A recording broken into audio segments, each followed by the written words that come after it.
Stop looking at where America has bases. Start looking at which bases America can actually use when war begins. Because in 2026, the Iran crisis answered that question in the most brutal way possible. Not through a summit, not through a strategy paper, not through another carefully worded diplomatic statement. It answered it through real movement. Ships moved, aircraft moved, missiles moved, intelligence assets moved.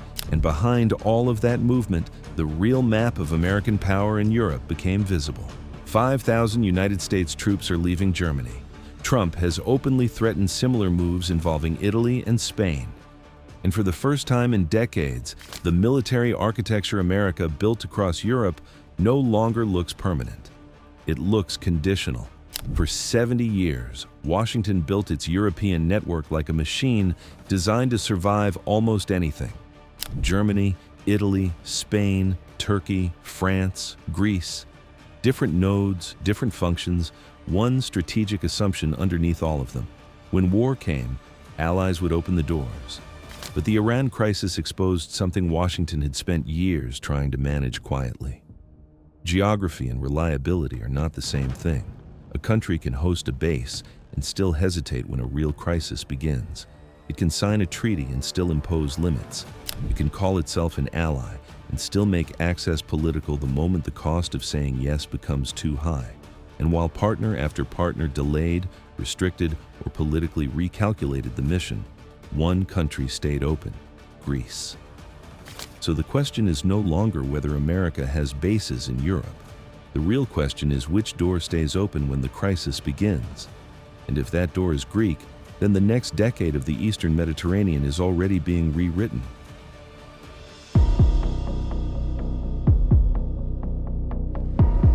This is not a story about troop numbers. It is about something far more uncomfortable.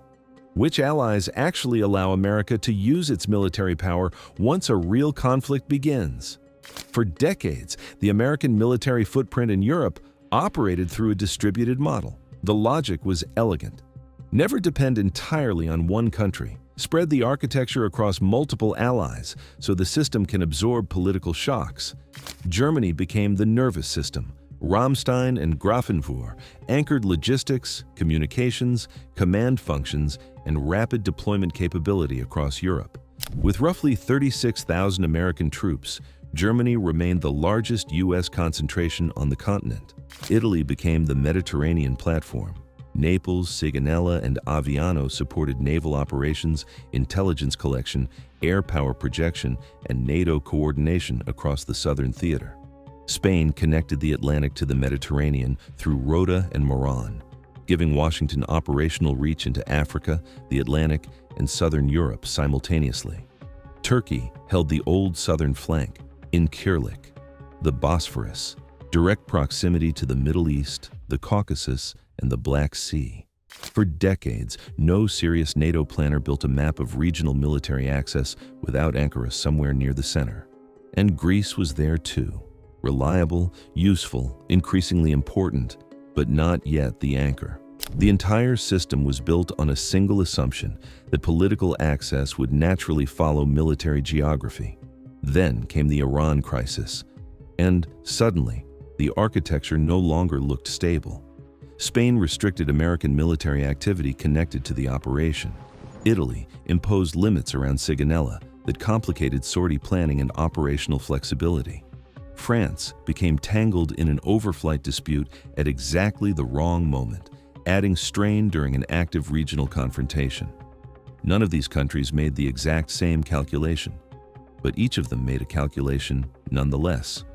And for the Pentagon, the lesson became impossible to ignore. In war, access is political. A runway that requires negotiation during the decisive hour is not a strategic asset. It is a vulnerability. A port that becomes conditional once missiles start flying is not strategic depth. It is uncertainty with a flag beside it. That is why the German withdrawal matters far beyond the 5,000 troops involved. In May 2026, Defense Secretary Pete Hegseth ordered those troops out of Germany. Congress had already inserted a safeguard into the 2026 National Defense Authorization Act, preventing American troop levels in Europe from dropping below 76,000 without formal review. But that law protects only the number. It does not freeze the map. America may still remain heavily present in Europe while quietly reorganizing which countries actually matter when pressure hits. Inside the Pentagon, the real question is no longer how many troops remain. It is where American power can move without hesitation, which partner stayed operational when political pressure increased, which corridor remained open while others became conditional. The answer did not come from Germany. It did not come from Italy. It did not come from Spain. It sailed toward an island in the Aegean. By the way, only 18% of viewers are subscribed. If this kind of deep dive geopolitics matters to you, like and subscribe. Let's keep revealing what others miss.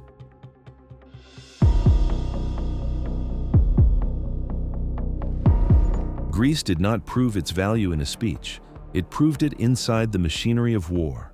In March 2026, the USS Gerald R. the most advanced aircraft carrier in the American fleet, was operating during the Iran war cycle when a fire broke out on board, not from an Iranian missile, not from a drone strike.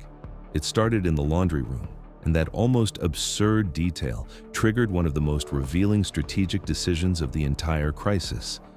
Where do you take the most powerful warship on Earth when it suddenly needs urgent support during an active regional conflict? The answer was Souda Bay, Crete. That movement said more than 1,000 NATO communiques ever could.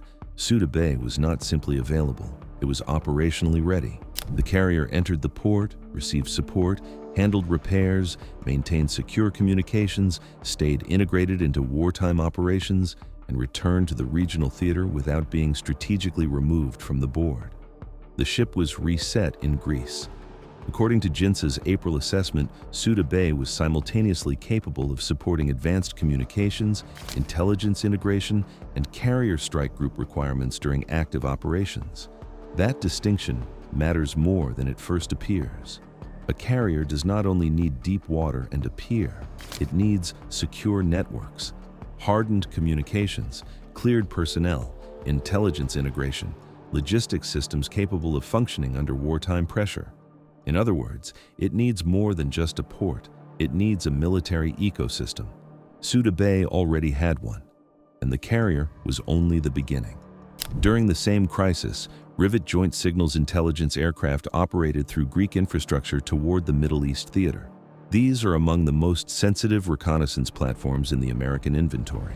They require classified processing systems, secure fiber networks, hardened communications architecture, and years of trusted integration on the ground. You cannot improvise that kind of capability in the middle of a war just because another ally suddenly becomes politically difficult. But then came the darker proof. Iran was watching. Greek intelligence arrested foreign nationals linked to surveillance activity around Souda Bay.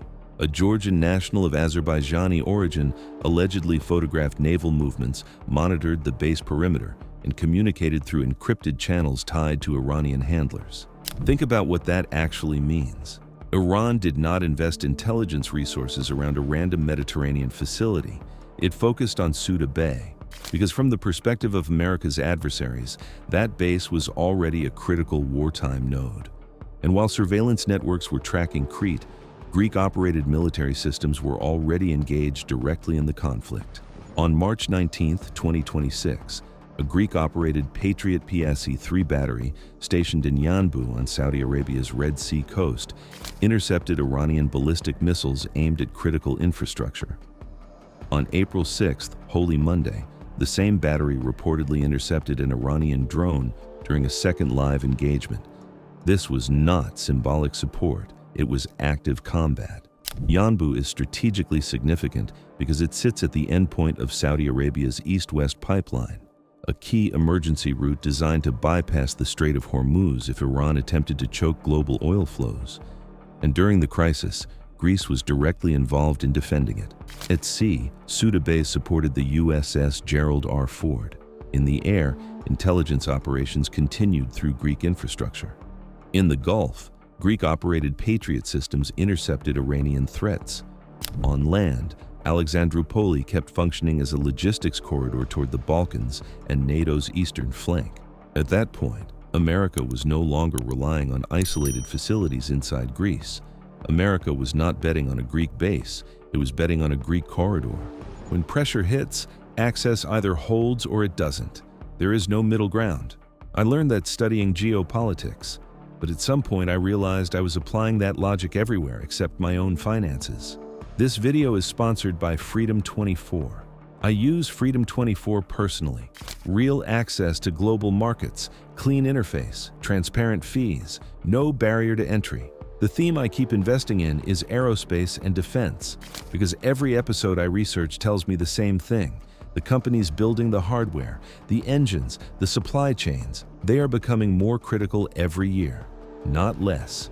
I prefer ETFs because I want broad exposure to the entire theme, not a single bet on one company's next earnings call. One ETF I hold is the iShares Global Aerospace and Defense UCITS ETF, ticker DFND, Boeing, RTX, GE Aerospace, Airbus, Rolls-Royce. The same names in this channel's scripts sit in my own portfolio. That is not a talking point. That is a position I believe in. And here is the honest part. A pension is a promise. It is only as strong as the institution keeping it. We have spent this entire video watching institutions crack under pressure. I would rather not bet my retirement entirely on one of them staying intact. Opening an account on Freedom 24 is free. No deposit required. Start with whatever amount works for you. Explore the platform and begin building your own positions at your own pace. Investing involves risk. Past performance does not guarantee future results. If you want to explore them, link is in the description.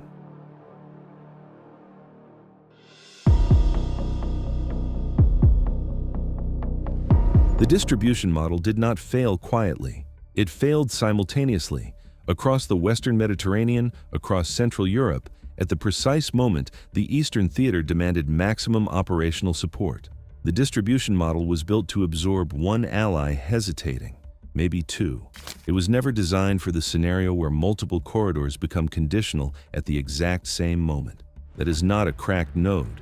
That is a cracked assumption about how alliances function under pressure. One node held. That structural fact, not the diplomatic language, not the political narrative, is what is now reshaping the American footprint in Europe, and it changes what Washington is looking for. Not a replacement node that mirrors the old model, a different kind entirely, one where access is not a political variable renegotiated at each critical moment, one where the legal framework, the infrastructure, and the crisis record all point in the same direction without conditions attached. Washington notices patterns like this. That is precisely what makes the Morocco argument worth dismantling directly. Reports circulated that the Trump administration explored relocating some American military infrastructure to Morocco, Atlantic access, North African proximity, a friendly bilateral partner outside the complications of European alliance politics. On the surface, the logic holds, but the comparison collapses under operational scrutiny. Morocco is not a NATO member.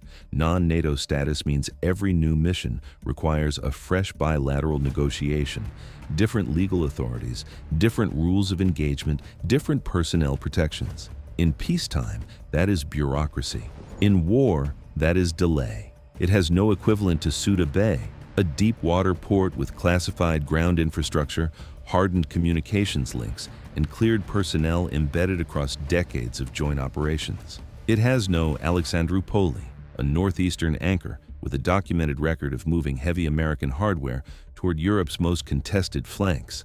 It has not accumulated the depth of integrated exercises, shared procedures, and crisis-tested architecture that defines a real military partnership rather than an agreement of convenience.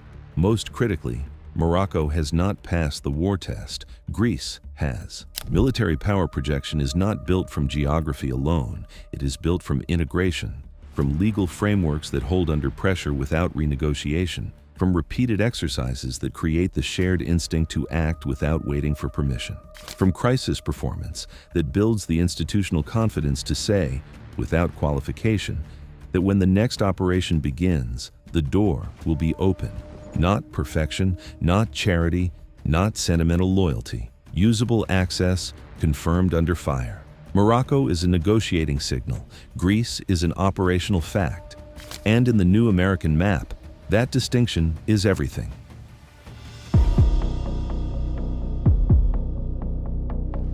Here is the harder truth.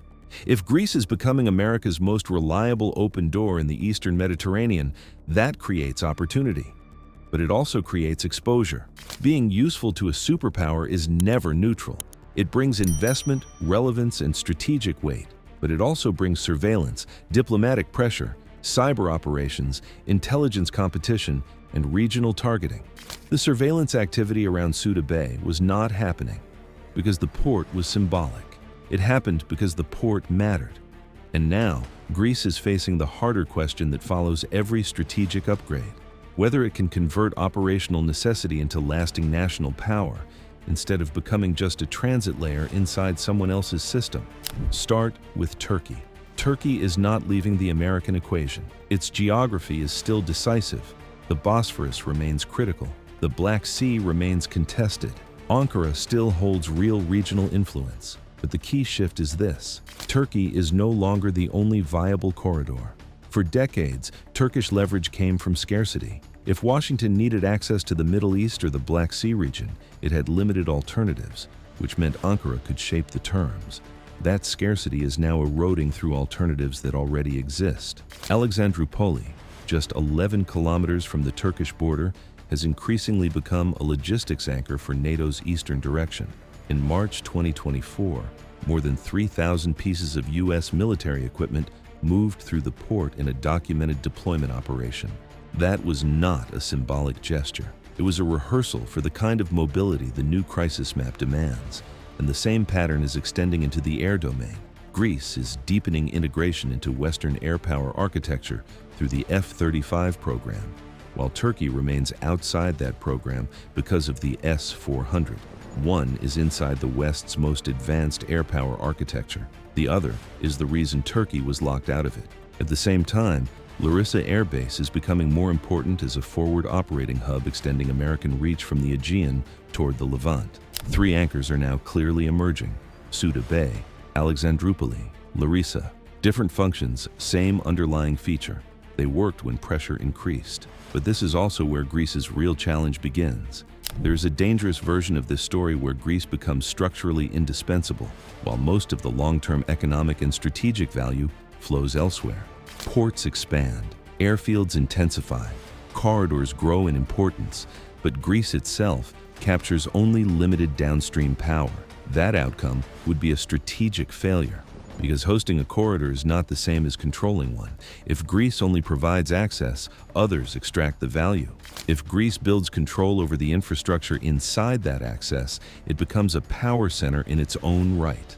That means Athens has to think beyond basing agreements and toward industrial and strategic depth: shipbuilding capacity, defense manufacturing, technology transfer, energy infrastructure control, cyber resilience, rail and logistics modernization, and binding long-term defense partnerships that survive political cycles. This is the emotional truth behind the strategy. For years, Greece was treated as the dependable friend in the corner of the room: useful, loyal, Western, but rarely central. Now the room has changed. The ally that stayed predictable when others became conditional is no longer just a polite presence in the alliance. It is becoming the place where the system still functions when the pressure rises. That is a historic opportunity, but it is also a responsibility, because the value of an open door only lasts as long as the country holding it understands what it actually controls. Greece cannot afford to simply be grateful for being chosen. It must be strategic about being needed.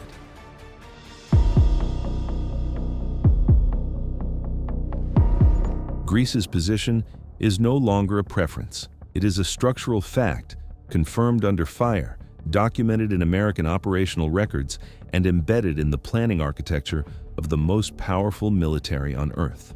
Souda Bay answered at sea. Alexandroupoli answered on land. Greek-operated Patriots answered in the sky. And while the access failures of 2026 were being written into classified after-action reviews, while Spain, Italy, and France were assessed for the political conditions they attached to their own treaties. The system quietly reorganized itself around whatever still functioned without hesitation. That reorganization did not begin with a declaration. It began with a laundry room fire on an aircraft carrier and the single Mediterranean port that was ready to receive it. The old map is not coming back. The distribution model that assumed reliable access across multiple European corridors has been stress tested, and it cracked. What remains is a concentrated architecture, and at its center, the door that stayed open. Greece did not campaign for this position. It did not lobby for it. It did not extract a price for it. It simply stayed open when staying open cost something. Power does not belong to the country that is present in every plan. It belongs to the one that still works when the plan is tested. Greece is not becoming America's last open door. It already is, and that is the one thing no ally can renegotiate. Special thanks to Freedom 24 for making this analysis possible. If you're serious about building a great financial future, be sure to check them out in the description below. If this analysis changed how you read the map of Western power in the Mediterranean, subscribe. The door stayed open. The question now is what comes through it next. And don't stop here. Watch the videos on your screen to follow the story where it leads.